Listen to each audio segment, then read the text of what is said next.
last night's terrorist attack in Beersheba, which resulted in the killing of an Eritrean bystander mistaken for a terrorist, Israel's prime minister calls on citizens not to take the law into their own hands. Russia is considering a U.S. proposal for a regional meeting on Syria. Meanwhile, Assad's forces continue their advance towards Aleppo. And Canadians vote in parliamentary elections, with polls showing Prime Minister Stephen Harper's Conservative trailing the Liberals.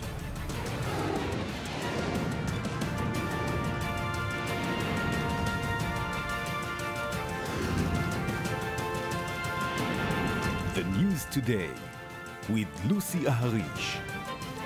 Good evening and welcome to the news today. It was quiet on the streets of Israel today, the first time in weeks that no terror attacks took place. The tense calm comes after last night's deadly shooting in Beersheba, which left 2 Israelis dead, including 1 Eritrean who was mistaken for the attacker.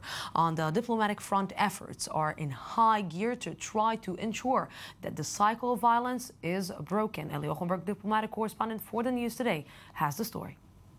Israel is still reeling from the fatal terror attack Sunday evening in Beersheba, but not only because of the shooting itself, but also its aftermath.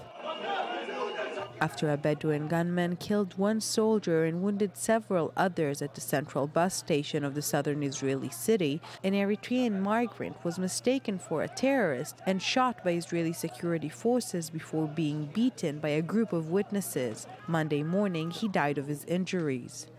While the official cause is uncertain, being shot or beaten, the tragedy has triggered a fierce debate in the country.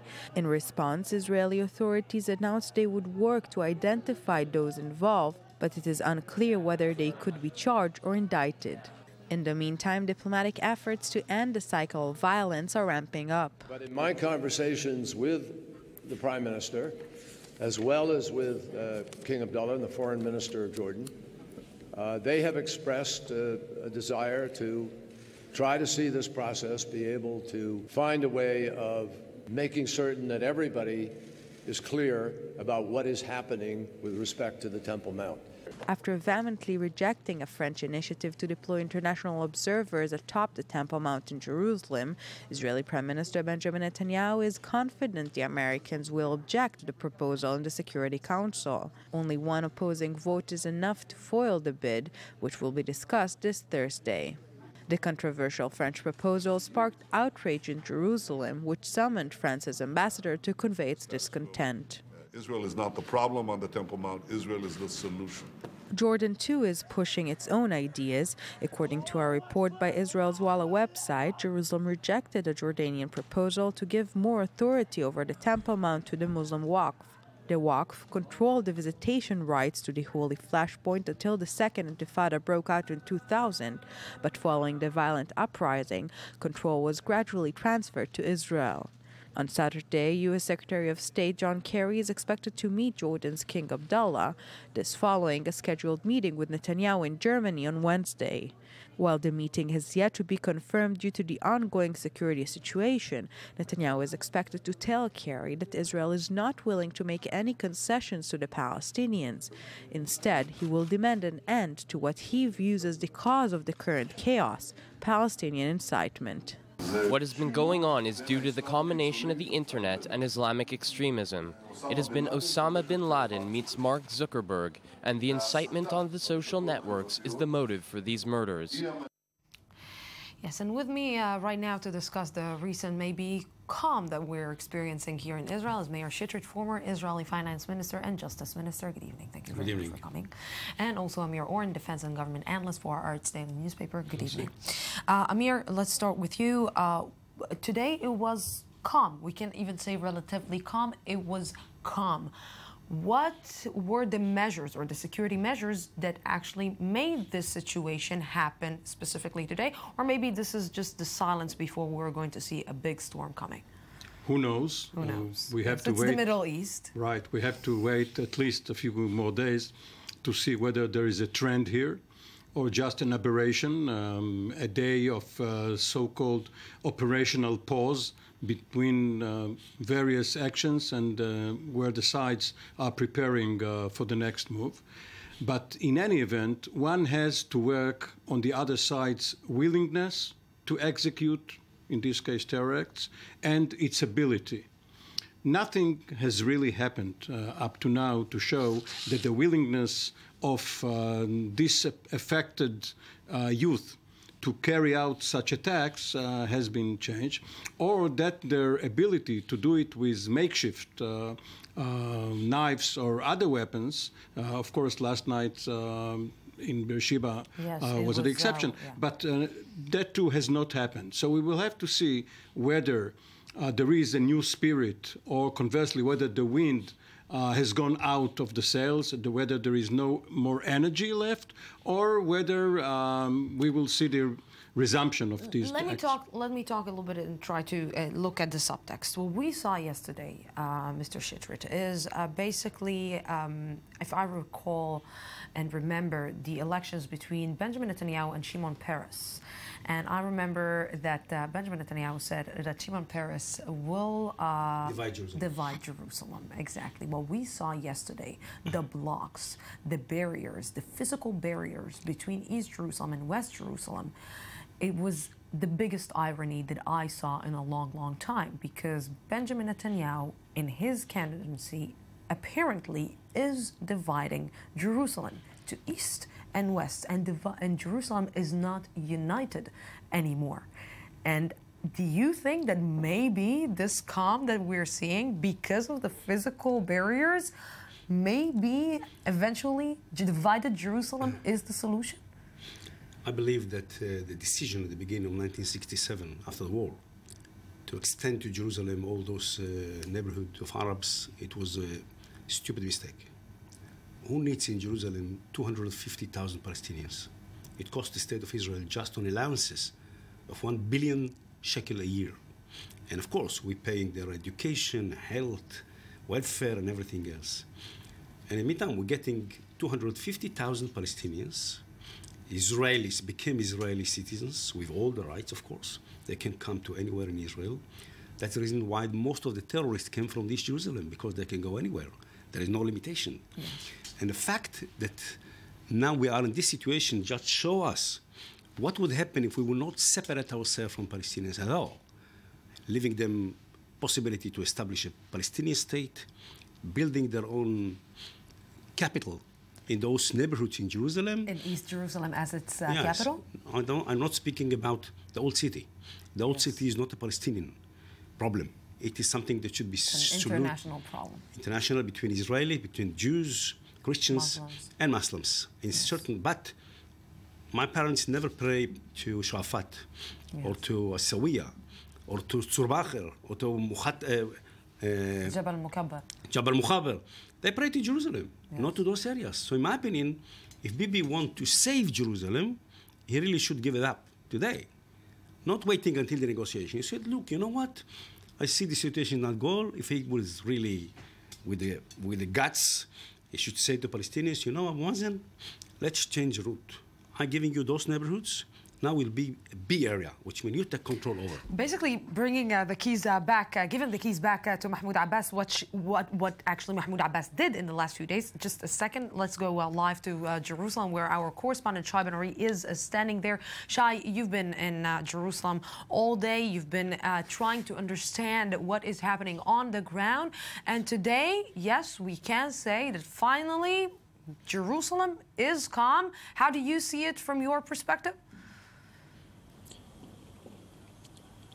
Yes, indeed. We're talking about relative calm, Lucy, and this calm has basically been in place for a number of days. The last successful attack here in the Jerusalem area was actually on Wednesday. There were, of course, other attacks in Hebron and Beersheba and other places, but the last attack in Jerusalem was on Wednesday, and this appears to have some sort of connection with the very intense security measures that have been undertaken by the government. If my cameraman David can maybe zoom in on the scene below here, you can see, you can make out those concrete blocks in the distance on a road below here. We're talking about a sort of blockade there are many of these kinds of blockades in the area. We're talking about a blockade on a road connecting the neighborhood of Jabal Mukhaber, where we are, to other East Jerusalem neighborhoods like Silwan, like Ras Al Amud and like Abu Tur. Basically, what this means is when this road is blocked off, it channels the traffic, the road traffic, to other roads. Certain roads remain open, but of course those roads are under very heavy inspection these days. There are very thorough security checks undertaken there, and that means effectively on the ground you're talking about traffic jams of up to 3 hours. We've been speaking to people, residents of this neighborhood. There's a lot of frustration, of course, when you talk about people who have to wait in their cars for 3 hours just to leave the neighborhood to go to work. A lot of these people still work in Western Jerusalem neighborhoods that we pass through. These people eventually make it to work. We were passing through and we saw these people working at all sorts of gas stations and factories and offices in Western Jerusalem, East Jerusalem residents, of course. Some people just choose to go to work by foot. We're talking about kids being picked up to school from buses who just park at these blockades and wait to pick them up. But you're talking about measures that apparently have been certain and somewhat successful in terms of stopping violence, but the question is how long they can be effective in the long term. How long can the city continue to exist in these conditions when you talk about people waiting in traffic jams for up to 3 hours or walking to school or to work? We got a sense of the atmosphere in general, talking to people, both Jewish residents and Arab residents of this area. Here's some of that. As you can see, all the roads are closed and crippling people's movements. It's just like a prison. All the roads are closed and there's a checkpoint at the main road. We can't do anything. The problems are not in our area. It's from the old city, from Al-Aqsa area.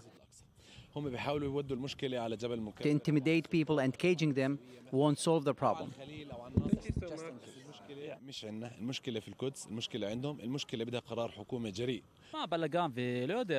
It's a big mess. It's really bad.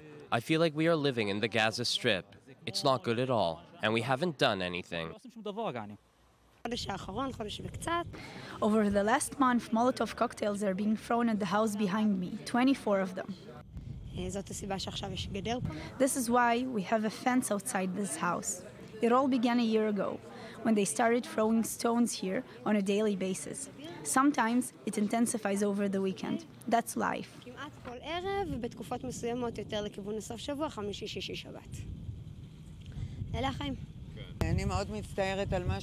I'm really sorry about what's going on here lately. I think that hate is contaminating. Right now, there is a lot of fear and mistrust of people in the streets here. It's a really bad situation that has never happened in Israel.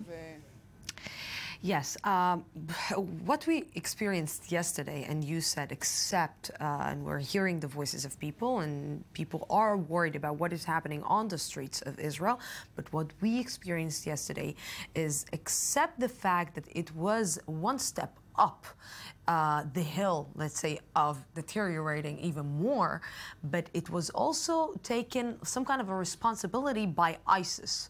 And again, if we are hearing Benjamin Netanyahu before the elections, that was exactly what he was afraid of. He was threatening and saying that Daesh, one of the videos in the elections, was actually saying that Daesh is on the way to Jerusalem. They didn't get to Jerusalem. They did get to the Bedouin villages, but it is the ideology is getting in to the region, is getting in on the ground inside Israel, and this is problematic, and this is something that the entire world is dealing with and not even being able to find a solution. Okay, several points. First of all, what we saw in Shai Ben Ari's report are concrete band-aids. They are not going to help anything, and at most they will channel the anger outside to the Hebron area or to the Negev, to Beersheba or other places, because if Jerusalem, if Al-Aqsa is the problem, then Muslims all over Israel and the territories or throughout the Muslim world, Muslims are going to be concerned with it. So the fact that East Jerusalem is now being cordoned off is not a real security measure. And by the way, when the Jordanians ruled the east part of the city, there was barbed wire, and from now to then, shots were fired, and we used to call them shots by the crazy legionnaire of the Arab Legion. There were no penetrations, there were shots. Now, Netanyahu today talked about bin Laden meeting Zuckerberg. But this is not new. You know, when President Nasser ruled Egypt, he had his radio broadcast. This was before television. Khomeini had his cassettes. being brought into Iran. Now the technology is internet. This is not the main thing. The thing is how to give people hope that the trend is positive, that this is not an never-ending cycle of violence, but somewhere, sometime down the road, we are going to get to a solution. And the hope is diplomacy. The hope is, you said that maybe Benjamin Netanyahu needs to understand that he cannot control all Jerusalem, that he needs to divide Jerusalem. And at the end of the day, we are seeing, if we are trying to, let's say, look or analyze what Mahmoud Abbas did since the UN, or even before his UN speech, is basically step by step giving Israel half the keys of the West Bank. Half the keys means the keys to Jerusalem. He told Israel, you know what? The subtext was, you know what? You are talking about a status quo. You are controlling Jerusalem. Now let's see you really controlling these people that you think that you are in control of. And look what happened after the UN speech. Well, I think you're giving a lot of credit to Abu Mazen. Yeah, he's not that diplomatic. He has no control. Those young people are taking the law in their hands because they don't obey to Abu Mazen. They just decided because of this, and really the incitement to see that Israel want to change the status quo of the Al-Aqsa is really a lie. Nobody want to change. We never change it since 1967. The Waqf is controlling all those areas. Nobody really meant to change anything in the East. The problem is that some Israelis, like they have extremes in the Arab people, there are some Israelis, very extreme, they try to go to sea on the mountain. Even according to our religion, it's forbidden to go to the mountain.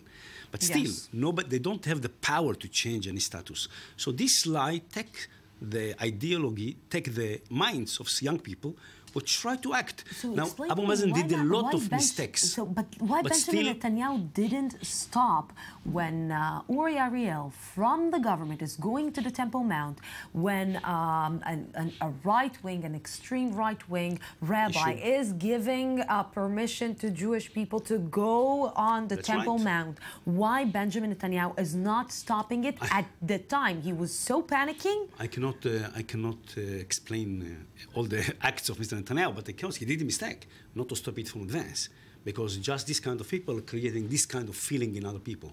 And there is no need to go over there. It's really funny. I think, but still I'm saying, even all the mistakes of Mr. Abu Mazen, which did a lot of mistakes, even during this time of terror, I still think that he is the best partner for peace to us. And therefore, Netanyahu wants really to stop this situation. And he said it from time to time, but he never acted about it. Yes. He's a very good talker, but not a big doer in the meantime. He said that he wants to meet Abu Mazen. Even Abu Mazen is inciting, etc. He wants to meet him and talk to him and open a discussion of peace process without any preconditions. But he should do it. He doesn't say it. I think, in my opinion, he should initiate a meeting, doesn't matter where, in Ramallah, in Jerusalem, in his house. I would do it in his house. In his house, invite Abu Mazen, talk to him. If the both of them come out to the people and say, look, guys, we're going to start talking again about possibility of creating peace between us, that will calm down on the situation.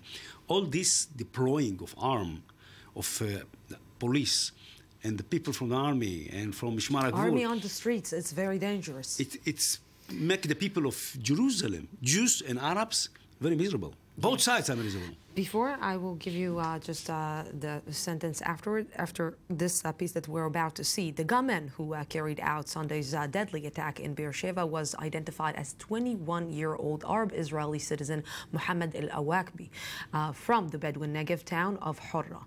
His parents today are saying that he committed these crimes because he was afraid for the Al-Aqsa Mosque. Today, I-24 News correspondent Marai Marai went to the village to speak with some of its residents. One day after the terrorist attack in the Israeli southern city of Beersheba, it became clear that the perpetrator of the attack was an Arab citizen of Israel named Mohammed al-Uqba from Hura village in the Naqab area in the south of Israel. The identity of the attacker confused his family, who were quick to hold a press conference in which they condemned the bloody operation carried out by their son.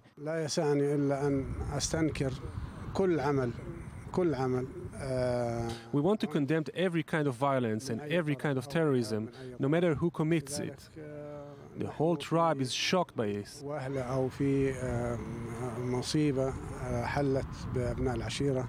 The terrorists' identity has also confused security forces.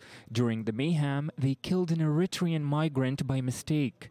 They suspected that the migrant was an accomplice of Muhannad in the attack. We are first and foremost citizens of the State of Israel. Yes, we are Palestinians, but we have to try to prevent a rift between our citizenship and our identity, and continue to strive for peace, not to hurt the innocent or any Israeli civilians.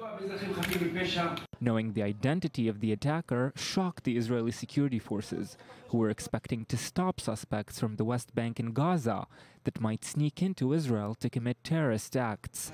I don't know why this young man committed this act. We are shocked because of what happened. We don't know why he committed this act, if in fact he did. But now, Israel is facing a new challenge, the potential of homegrown terrorism. Before we will talk a little bit about the Bedouin situation community in Israel, I want to speak with you about what you wanted to react about Benjamin Netanyahu saying a lot but not doing a lot. Yes, Minister Shetrit mentioned Abu Mazen speaking rather than doing, and of course this is the old John Mitchell, the Attorney General who served Richard Nixon, who said, pay attention to what we are doing, not what we are saying. And if Netanyahu does not fire Minister Uri Ariel the moment he starts his provocations, the logical conclusion that one must draw is that he is powerless to stop the right wing of his government, and therefore people should pay attention to the Uri Ariels and the Naftali Bennett's, not to Benjamin Netanyahu. But isn't it very obvious that this situation will happen when you have such a narrow coalition and that it can just break in 1 second? So what? When Abu Mazen has his political problems, both within Fatah and then within the authority, and of course vis-a-vis Hamas, for Netanyahu this is not a pretext. He demands that Abu Mazen negotiate on Netanyahu's terms. But when Netanyahu has this problem, the world should understand this is not serious. And we have the French proposal now regarding international monitors. Now, Netanyahu was the first Israeli Prime Minister to bring in international monitors, Meir Shetrit was in the government, into Hebron. Yes.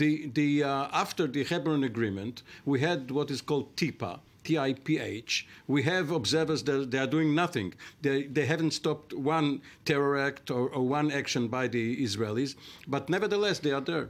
You know, I want to take it to the Israeli Bedouin society in the Negev, the south of Israel. And, you know, I come from the Negev. I saw the development of the social spectrum inside the Bedouin society. And I saw the development of this society, like, on a physical level, each and every year that I'm going and visiting the region.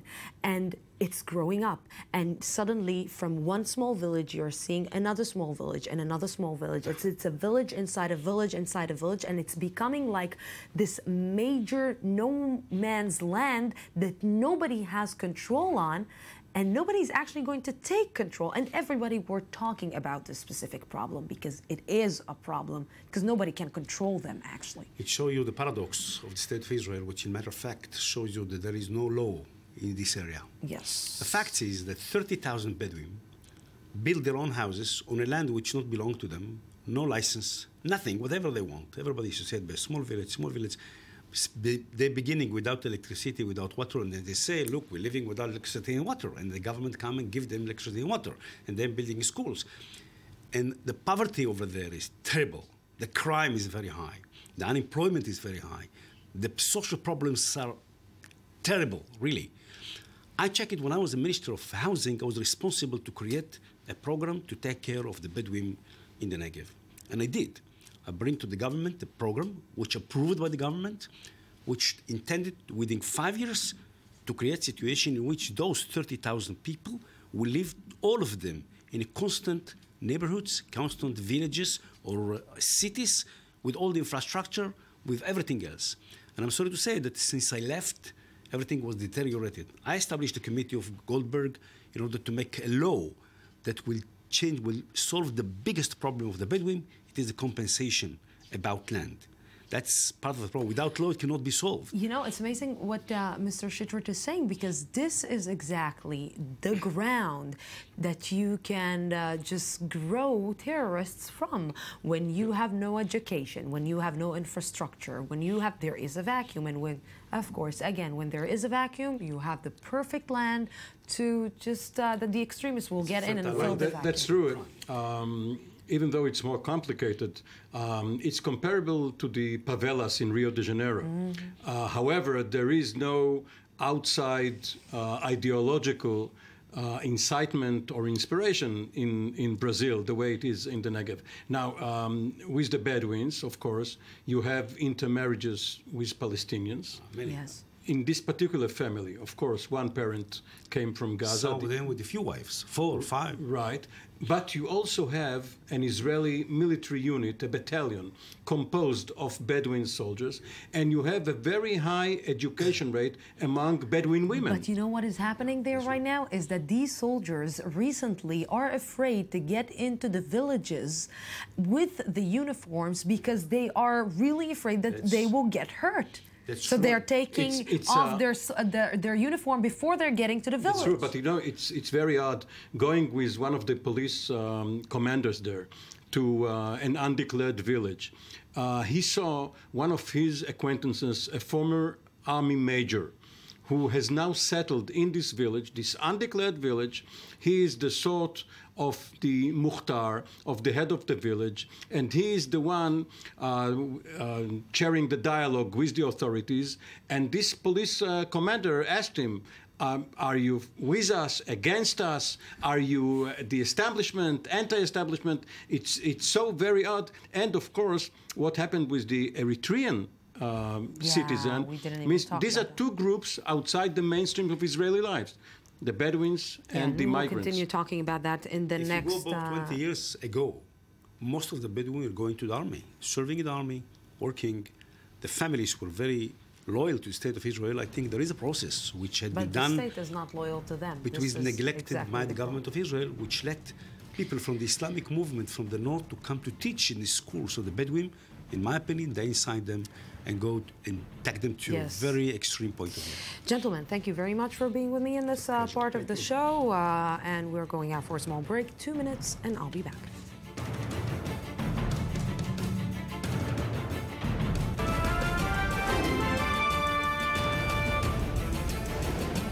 After last night's terrorist attack in Beersheba, which resulted in the killing of an Eritrean bystander mistaken for a terrorist, Israel's prime minister calls on citizens not to take the law into their own hands.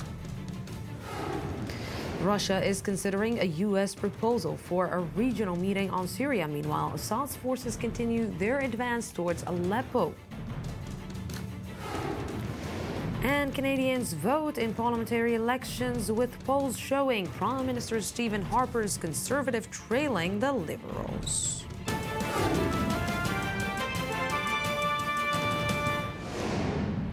Welcome back to the news today. Russia is considering a proposal tabled by U.S. Secretary of State John Kerry to hold a summit on Syria that would also include regional countries such as Saudi Arabia, Turkey, and Jordan. This comes amid a major offensive by Syrian regime forces under Russian air cover to regain territory lost to rebels. I-24 News correspondent Ur Shapira has the story. As the battle in Syria intensifies, so too diplomatic efforts to end the crisis. U.S. Secretary of State John Kerry announced Monday he will meet international leaders to discuss the issue. We'll meet with leaders from Russia, Turkey, Saudi Arabia, and Jordan to work through real and tangible options that could perhaps reignite a political process and bring about a political transition in Syria. But Russian officials have yet to confirm their attendance at the gathering, saying only they were considering the proposal. During his visit to Spain, Kerry said the U.S. wants to avoid the, quote, total destruction of Syria. He also expressed concern over Moscow's growing involvement in the region. Russia is only there, or principally there, to prop up Assad, that will simply attract more jihadis to the fight, and that will provide more refugees and more violence.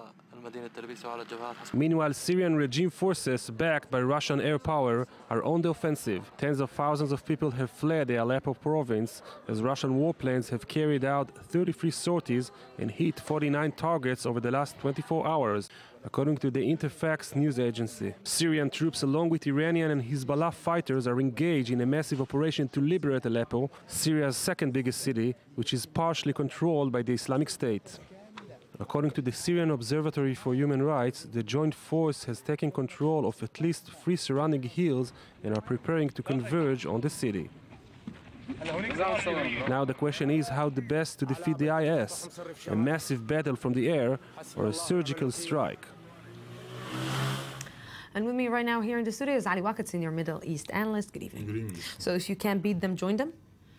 If you can beat them, join them, absolutely, Lucy. And I think the fact that the Russians are continuing on the ground, actually they are continuing on air, and the Syrian army plus Hezbollah and the Iranian support are, as we heard in the report, gaining more and more territory even around Aleppo. But we should pay attention to the fact that the Russians are working on a clear program. They are cleaning most of the strategic regions that are not occupied by even the Islamic State. And when you talk about with Syrian sources today, and you say that in this campaign of the Russians, they did not hit Al-Raqqa province, the capital of the Islamic State at the borders between Syria and Iraq. They said that Al-Raqqa is in a desertic region, and the time of Al-Raqqa will come.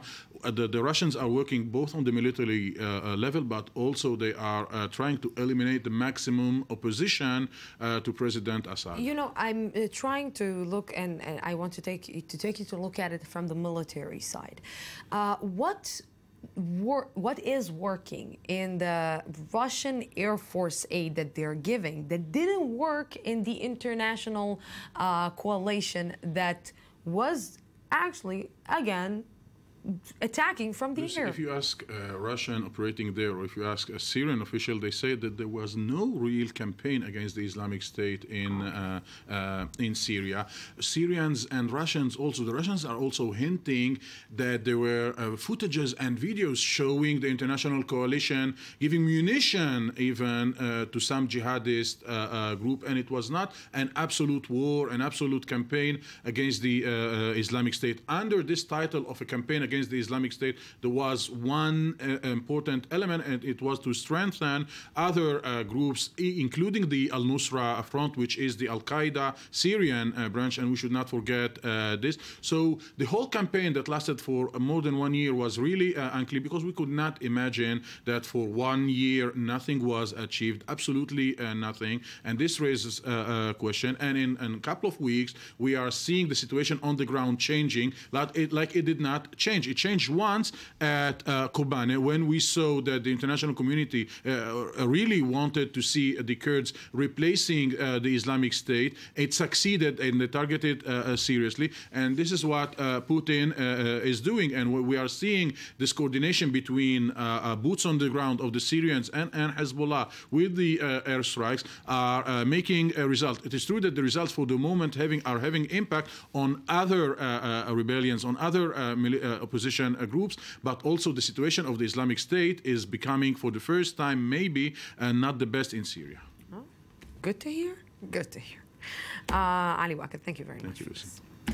Several thousand migrants remain stranded along the Croatian-Serbian border after Hungary shut down its crossing into Croatia over the weekend. The unrelenting flow of people has thus been diverted through Slovenia, but the country is trying to avoid overcrowding by the limiting number of incoming migrants to about 2,500 per day. To understand a little bit more about what is going on right now is Barbora Cernusakova from Amnesty International, researcher at the Croatia-Slovenia border. Good evening. Thank you very much for joining me.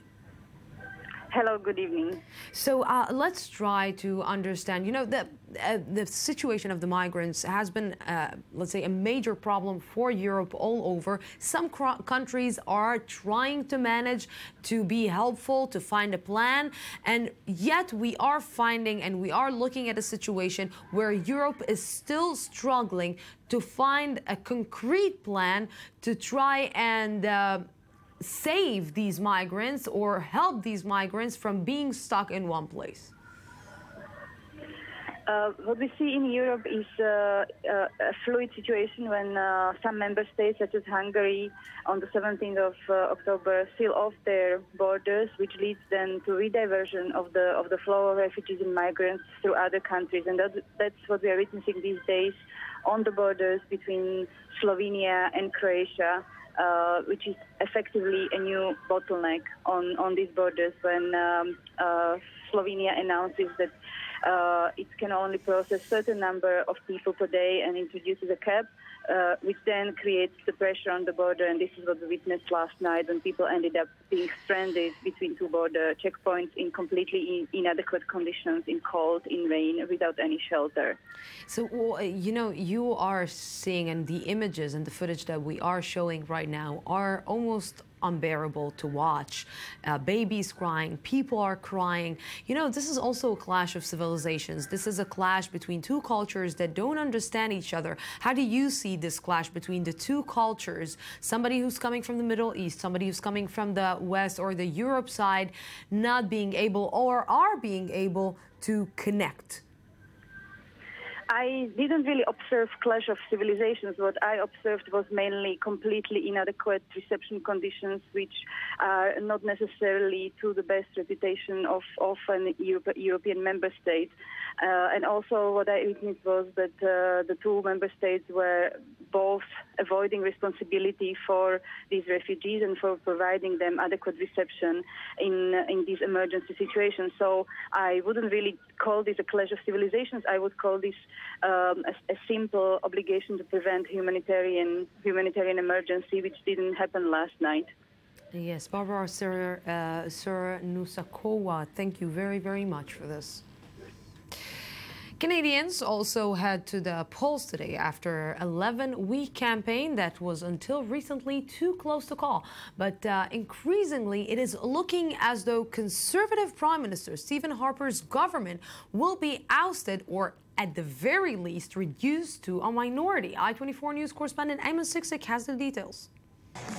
Canadian Prime Minister Stephen Harper seemed optimistic when he made his final pitch to voters, but polls show the Conservative leader could very well be ousted from office. And we need to be very clear about the economic risks Canadians take if the Liberals are elected tomorrow. Harper has good reason to worry. He called for the early election on August 2nd in order to highlight the inexperience of his Liberal opponent, 41-year-old Justin Trudeau. But polls conducted over the past week show the Liberals in the lead, explaining Trudeau's upbeat message on Monday. I'm proud to deliver here with a big smile as a Liberal, as a Trudeau, and as a Quebecer. Trudeau comes from a political dynasty, having been elected leader of his party 45 years after his father assumed the same position. Pierre Elliott Trudeau would go on to be the Prime Minister for 15 years. But the once dominant Liberal Party of Canada has since waned dramatically. Now polls show a Liberal resurgence, posing a risk to Harper after 10 years in office. The election was meant to be a referendum on the Harper years, but as social policy experts say, the Prime Minister changed the narrative. Harper changed the story of the election by making immigration issues to do with fear of international terrorism, for lack of a better word, or not to mince words, rather fear of Islam. But Harper and Trudeau are competing for votes with a third party, which until recently was running neck and neck with them. This Monday, for the first time in Canadian history, we can end the cycle of alternating between corrupt Liberals and corrupt Conservatives and back again. Let's not go back. Let's elect an NDP government and clean up Ottawa once and for all. The National Democratic Party, led by Tom Mouclair, started as the front-runner, only to fall to third place in the most recent polls. But Canadians do not vote for the Prime Minister. Instead, they elect the members of Parliament, meaning that the fate of the New Democrats is also unclear. He wrote it, and I'm going to say it. It's that time of the week again. Time to take an in-depth look at the U.S. presidential race. Good evening. Hello, Lucy. Hello, Charles Bublazer. Good to have you here. Thank you. And also Dov Lipman, former Knesset member from the Yesh Atid party and political analyst. I'm not bringing somebody for you to fight with today. I can't go after you Charles. Cannot I just fight can't. with Charles, I can't do it. Although you went viral all over with the last fight that you had here in the studio. But with Charles, you cannot fight. You can agree or disagree. Fine. Although you can I fight. see that you put us across the table from each other. So only if I will make you be Trump and you be Jeb Bush. Jeb Bush. Jeb Bush. Okay, let's talk about that. I was in America the last few days, and Sunday morning, Trump is just going after Bush. He's attacking his brother. His brother made America less safe. And I have to be honest with you, I'm shocked that Jeb Bush is taking the bait, and he's now defending his brother. And he said, a leader is not who prevents something bad from happening. It's what you do once something bad happens. And my brother after 9/11 was great. Why is he engaging in this at all? 9/11, they're going back to 9/11 and what was safe, what was not safe, but just hammering each other. And while they're hammering each other, every television screen that I saw as I walked through the airport had Dr. Ben Carson on that screen. This is amazing. This is exactly what I experienced just a week ago when I was in the United States. It was Ben Carson all over the place. He went like, you know, every TV station, every phone call that he could give, everything to try to explain that really, really, really deep mud that he got himself into.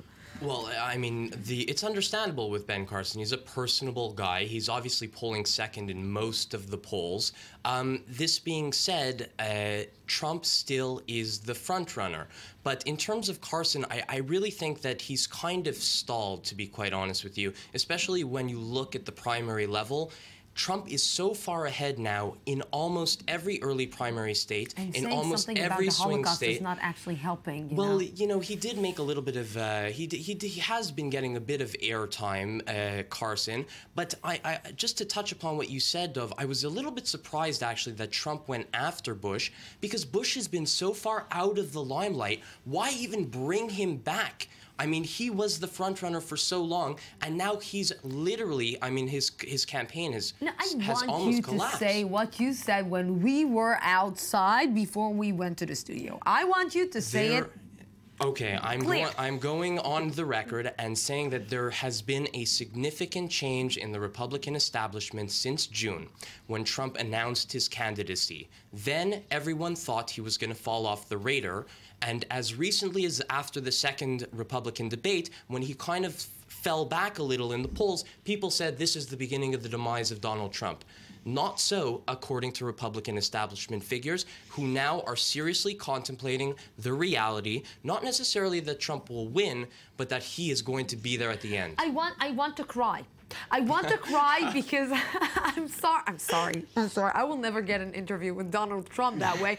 But, you know, it's just like when I also was like talking with people, there is a really, really, really good chance that Donald Trump will actually be the president of the United States. It's not a joke anymore. It's not something that we can laugh at. This is a real, like, not a reality show, but a real possibility. It has definitely crossed into that realm. I'm going to disagree with Charles that I don't think, even though the establishment is starting to recognize it might happen, I still believe as the other candidates bow out, as they cannot get any further, their support will not go to Trump or will go to somebody else. The one thing that he has going for him is the money factor that can just keep on going, and that's something which is a big issue. I will say, in terms of Ben Carson, which is also why we see him a lot, he raised more money in the last quarter than any other Republican candidate, $20 million. And that's something which he didn't have before. If he has a war chest and he's going against Trump and people have to decide who to put their support towards, you might see him start to emerge as a front runner. Yeah, this is going to say to our editor in my ear that said you at least said 10 times real, because I cannot believe that. But let's talk about this. I don't want it to be true. Yes, let's talk about the Democrats. The Democrats. So after the Democratic debate, everyone was saying that Hillary clearly was the winner of the debate. Most analysts, that is. A new CNN ORC poll that came out today shows Hillary steady with 45% support. Bernie Sanders at 29% on a national level. He's the only candidate that got a boost, or a significant boost, a small bump for Clinton, but nothing like statistically significant. 5 points up after the debate. And today, some people are saying, some reports are coming in that are saying that there are some indications that Biden is actually going to step into the race. Within the next 48 hours. Yes, that's an interesting thing. Biden, you know, we talked a few weeks ago and we were all excited about the possibility of him joining, and all the polls seem to indicate this is his moment. Hillary is not doing well. I personally feel like he lost that moment, that stage with Hillary against Bernie Sanders. And by the way, the polls do show that Biden's numbers are going down in terms of how many people want him to run. Overwhelming majority, 61% of people who watched the debate said they do not want him to run anymore. It's almost as if he lost that opportunity. One thing I will mention with Bernie Sanders is in terms of the fundraising, $30 million for Hillary in the last quarter, $26 million for Bernie Sanders in the last quarter, without taking money from corporations and super PACs. He's there. I just think that Biden getting it now, he's not going to be able to have the effect he had before. I want to show you something, and because Bernie Sanders has really a popular appeal, whether you agree with his politics or not, he's a principled man, he's entered the popular culture mainstream as parodied on Saturday Night Live this weekend. We have a small clip. Let's see. It's worth watching. Not a fan of the banks. They trample on the middle class. They control Washington. And why do they chain all their pens to the desks? Who's trying to steal a pen from a bank? Makes no sense.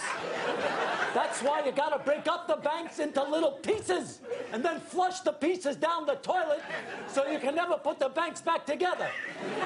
Then you just make the bankers pay for college for everyone, and America's fixed. Hey! This is going to help him. Larry David playing Bernie Sanders. People will now go to look at Bernie Sanders videos. This is going to help him. I told you. I love this guy. Thank you very much, gentlemen. Let's go to something a little bit more serious. Typhoon Kupu dumped more intense rain on the Philippines today, trapping residents in flooded farming villages. There are conflicting reports as to the number of dead and injured, with rescue teams unable to access hard-hit areas. Danny Swibel has more. Typhoon Kapo ripped through northern Philippines on Sunday, but has since slightly weakened after making landfall in the northeastern province of Aurora. It is slowly moving its way north of Luzon Islands, with winds of over 150 kilometers per hour, but the damage has been done. Kapu dumped heavy rain, causing flooding and damaging roads and bridges, and toppled power and communication lines. Residents trapped on rooftops by rising flood waters waited for rescue Monday, hoping the worst was past. After the typhoon killed several and left thousands temporarily homeless, almost 20,000 have fled for safety. As it stands, about 70 villages are underwater in the spreading floods, with many residents calling for rescue from a small number of military, local government, and volunteer rescue units. We'll get everything that we can salvage, and we'll have to discard the things that can no longer be used. We need to do this because the cost of materials like bamboo is expensive. The Weather Bureau said Kapu will remain over Luzon for 3 days due to high pressure in the north and another typhoon in the northwest Pacific. An average of 20 typhoons hit the Philippines every year, one of the world's most disaster-prone countries. Yes, long before East Ukraine caught international headlines, Georgia lost 20% of its territory to Russian-supported separatists in 2008. Georgia's President Georgy Margveshvili, currently visiting Israel for the first time, sat down with I-24 News diplomatic correspondent Tal Shalev and discussed lessons from the Russian aggression. President Margveshvili, thank you very much for speaking with us and welcome to Israel. I want to start, Bill, back in your region, back home, if possible. Under your leadership, Georgia drifted away from the very pro-Western stance that your predecessor had, and your government at least promised to seek a more constructive dialogue with Russia. Do you feel now today that that constructive dialogue is working, that you are in a better dialogue with Russia than the previous government? I think that we try to do both. We've maintained very high pro-Western agenda, and we have achieved impressive results in this respect. And at the same time, we try to decrease tension with our northern neighbor, with the Russian Federation. Russian Federation has occupied Georgian territories, 20% of Georgian territory, 2 territories on indigenous Georgian land recognized by UN. And at the same time, Russia declared these occupied territories as independent states.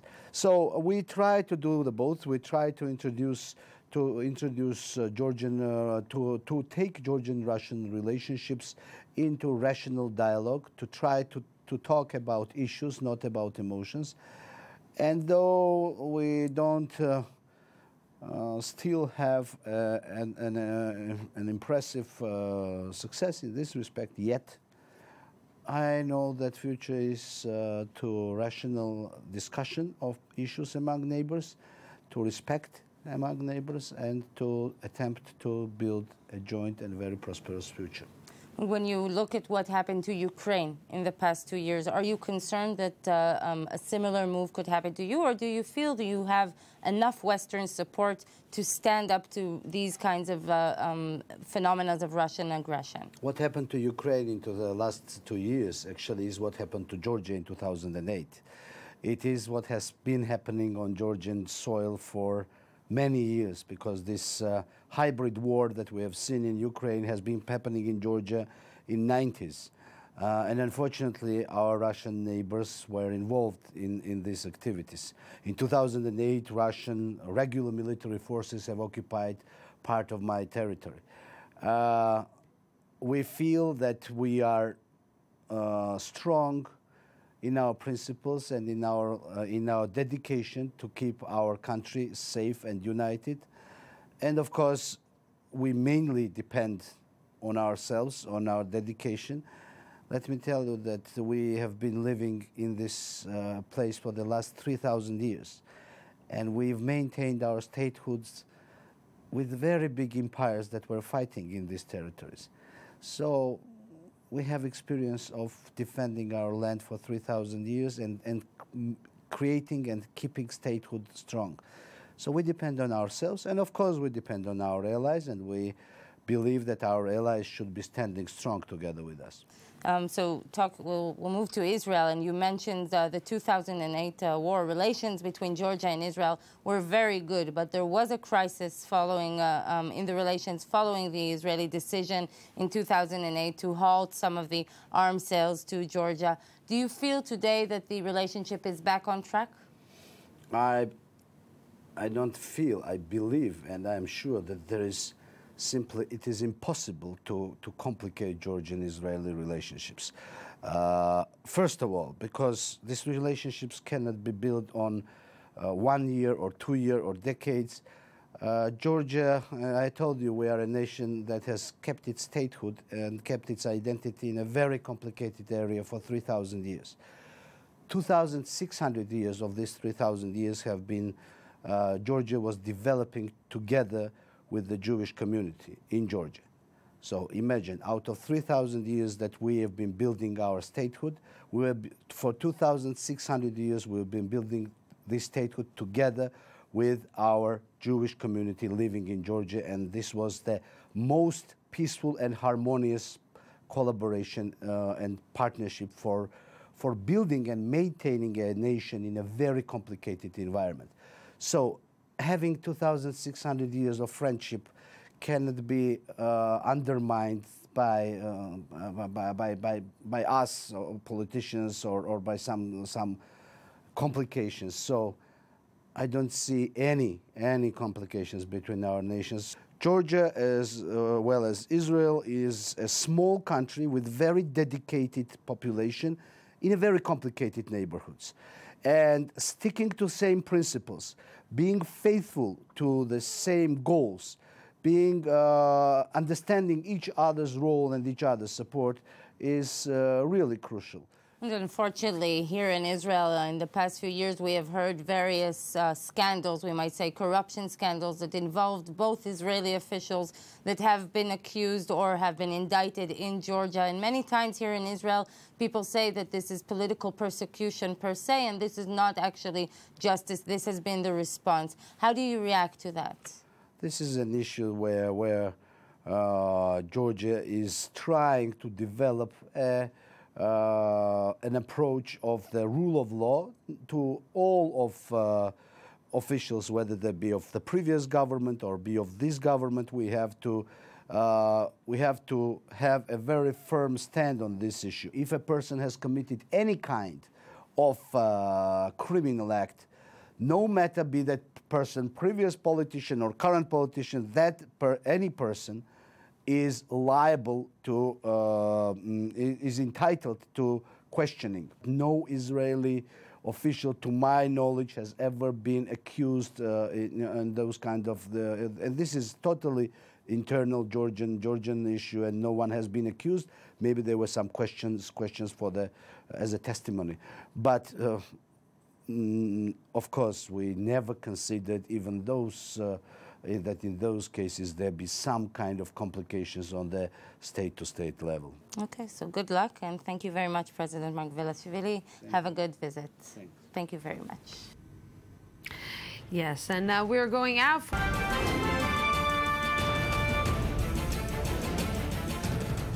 Welcome back to the news today. Israeli Prime Minister Benjamin Netanyahu has been crystal clear in blaming Palestinian incitement for the latest wave of violence. Examples cited include spreading the claim that Israel wants to change the status quo on the Temple Mount, and more recently that Israeli police executed a 13-year-old attacker in cold blood.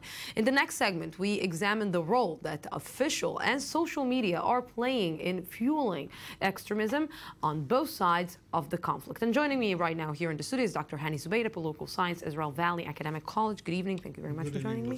And also Eran Zinger, Middle East editor at the Israeli Public Radio. Good evening. Thank you very much for coming. Gentlemen, let's talk about, and recently I've been talking a lot about the dictatorship of the freedom of speech that we are seeing in social media. You know, it's contradicting. It's some kind of, we're saying freedom of speech and dictatorship, but it is going together. And we are seeing it on social media, because on social media, you can say whatever you want, however you want, how much you want, and nobody will stop you. Not necessarily. There are rules, but they're never being enforced. The thing is, when you look at the social media, right now it seems that if you say something to the left, you're being hammered from the right. If you say something from the right, you're being hammered from the left. And if you say something in the center, you're hammered from both sides. And it seems that everybody is trying to spin the situation. Add to that the amazing fuel of the semi-snap movies about killing other people, shooting, blood all over the place, attempt to lynch people. Add to that politicians and the main media. And moreover, and probably the most important thing in the last 3 weeks that we're seeing, is Facebook and the mob mentality in the Facebook. It seems that there are what you call opinion leaders, and the minute they target someone, it's like Alehum. Everybody's on him at once, and it's like a gangbang, and nobody can literally squeeze a word because the language is so low. And but exactly when somebody is allowing himself to call for a murder, to call for a rape, to call for a slaughter of people on social media, and nobody is actually stopping this person from saying it. More than that, some people are even calling for peace and being stopped or being blocked on Facebook because they are saying that. And we had some examples here in Israel of certain people who did this and were blocked by Facebook. When people are saying all these horrible things and nobody's stopping them, so they're telling to themselves, you know what, if I'm not being stopped on social media, why, if I'm going to take a knife, if I'm going to take a gun, and I'm going to start shooting someone and killing and murdering someone, someone will stop me? You're totally right, man. I think what we saw last night in Beersheba, the fact that so many people without even questioning what happened there, took guns and took all kinds of objects and massacred an innocent man. They lynched him. Is another proof that it doesn't stop on Facebook. It goes beyond. And this is a very crucial moment right now in the history of Israel, when it's more than the freedom of opinion. It is much more than that. It's more than the language. The vast majority of Jews, the vast majority of Arabs inside Israel are against violence, but they are not heard. They cannot be heard if, when you have two sides competing, who is more extreme. And this is a result. And the third element here is the leadership. The leaders, the political leaders, not only that they don't comment, not only that they don't condemn what's going on in the social media, sometimes they use it for their own political goals. Yes. Both on the Jewish side of the map and the Palestinian or the Arab side of the map. And this is what makes things so complicated. Okay, so just before we're continuing to talk and discuss this, let's talk about the fact, or one of the facts that the opinion of the United States that cited that Israel is using excessive force against the Palestinians. And with me on the phone to talk about this is David Tzur, former commander of Israel's border police and former Knesset member. Good evening. Thank you very much for joining me. Good evening, Lucy. You know, Mr. Tzur, I will try to quote, I'm not quoting exactly what he said, but I will try to say what Yuval Diskin, former head of the Shin Bet, Israeli Shin Bet intelligence service, said about the excessive use, or the fact that the police or border police or the army are killing the terrorists. And he said, at a minute of when somebody's finding himself at an accurate, let's say, danger, yes, you should kill the terrorist. But when you see a terrorist that is not basically causing any danger or any threat to you, you can dismantle him in one way or another. And let's say the value of a dead terrorist is much less than a live terrorist, that you can get more information from him about the situation than a dead one. Isn't it so? Well, I have a different perspective. I'm looking at it from not even from a moral. Of course, I'm taking also the values and all the, let's say, the values that you want to bring to the soldiers, fighters, police officers, or security people, even civilians, which are armed, and we see that phenomenon even expanding now more and more in these tense days. But what I'm looking is only from the perspective of how to avoid from an incident to become a fatality. And from that angle, the difference between a very tragic incident to an incident which is finished quickly without fatalities is a very, very slight difference. So it's very important that the police officers, the security people won't hesitate if they see somebody with intention and also with a weapon. It can be a knife, it can be, of course, a rifle or gun like yesterday. So they have to shoot him to neutralize him, which means the moment the danger is gone, there is no necessary to use any more force, and definitely not to see all kind of people which are vandalists or taking all the aggressive on somebody to take a revenge. But you know, people, Mr. Tzur, maybe you can help me with that. You know, people are taking example from the authorities. People are taking maybe the way or looking at how to act and how to perform maybe from authorities when they want to try to help. And when we are seeing that the authorities sometimes is hopeless, or the authorities are careless, or they are too fast on the trigger, This is giving maybe the wrong idea or the wrong impression to these people who are taking this example from the authorities and deciding to say, you know what, if they can do it, so can I. Well, I can understand what you're saying, although I think that there are two elements which should be avoided from this action. First is the politicians, which unfortunately are taking advantage sometimes and in order to gain maybe some political points, so they are looking more and more extreme. And the second one is the civilians, which are important on the concept of the security on the last circle, let's say, if there is no security forces on the area. But the moment the security forces are there, and there is no necessary for them to be involved. So the moment that you see a police officers or soldiers or other security people, the civilians should avoid from any kind of interfere. And this is have something to emphasize, and I think the police spoke about it today. I can tell you that it's important, and I'm for, let's say, flexible regulation to give more weapons for protection for the civilians, the public. But on the other hand, to train them and to make a very hard regulation who to give it. Mr. David Tzur, thank you very, very much for this. You know, the borders are so open in social media. What can you do? How can you prevent this? How can you actually block? Because the masters in it, and we saw it, are ISIS.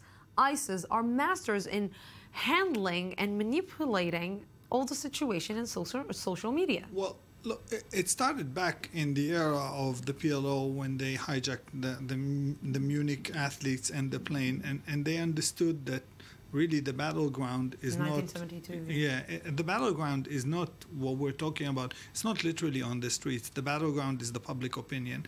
And right now with the social media, with the fact that you have YouTube, Twitter, Facebook, and so on and so forth, everybody understands this is the arena. But on the other hand, while you see the extremists pushing the borders and trying to increase violence, you need to have these responsible leaders that will react to them, not just like what other people did. Let the public get arms. Let the public protect themselves. We saw yesterday what happened when the public who is terrified as is, who is under pressure as is, they lost control. What happened yesterday, and my colleague just said that, was a lynch. There is no other word. And if this country wants to maintain its dignity and democratic dignity, people who did that need to face trial. There's no other way about it. Now, what we need is a sane group of leaders who will say, this is it. We draw the line here. We cannot go further than that. Yeah, but you know, it seems that YouTube took this is it, and when they took some videos out of YouTube, they said this is it, this is the limit, and not the leaders. You've asked the question about ISIS. Well, the Israeli authorities cannot be responsible for what's going on in Syria or in Iraq. And this is what, by the way, ISIS are now using the videos coming from Israel for their own propaganda. You cannot be responsible for ISIS across the border, but you can be responsible for what's going on inside the country.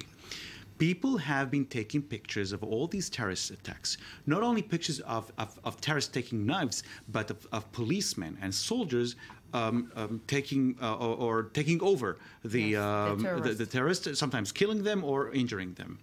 The thing is, and the problem is not how you stop them. The problem is, why do people take the pictures and send it or air them without even checking what's inside? You know what? I will take it another step. Why the media, journalists, like Israeli media is using these videos to show how... You're totally right.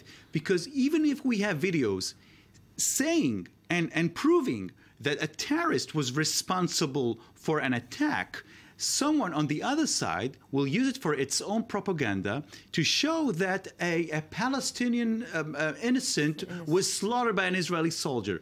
So it goes back to the authorities in Israel. You know that in Egypt, the new administration in Egypt has been putting this new rule saying that if you publish something that will hurt, that will damage the security of Egypt, you may spend 5 years of your life in jail.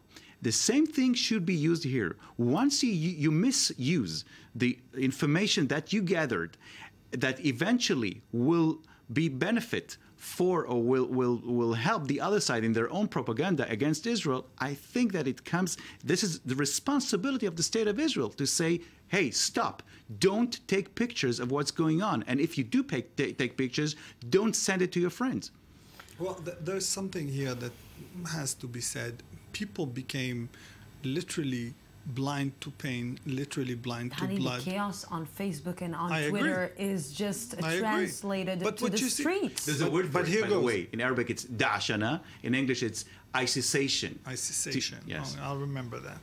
But what we see right now, let alone the social media, let's talk about TV. Let's talk about 30-40% rating of TV news, which in every interview I've seen, we've seen the same pictures. What good will that bring to the news as its essence? Commercials. But here goes the problem, and that's the major issue here. If we are taking money over democracy, if we are taking money over public safety, if we're taking money over insanity, this is the result. You cannot just put it on the Israeli leaders. I'm sorry. Yes, before we're finishing, because we're just about to finish, I just want to explain to the viewers what we just saw. The image of the Eritrean person who passed by, he was trying to escape the terrorist. The guy who shot him is an Arab soldier that shot the guy. We are seeing an innocent person being shot by an Arab Israeli soldier. People are killing him, lynching him, and being lynched by people that thought that he is the terrorist. These are the same people who are yelling and screaming, kill and murder on Facebook and on Twitter. Just think about it. Gentlemen, thank you very much for this. And that's it for tonight. Tomorrow we'll be here again. Same time, same place from the Jaffa Port, Israel. Have a great night.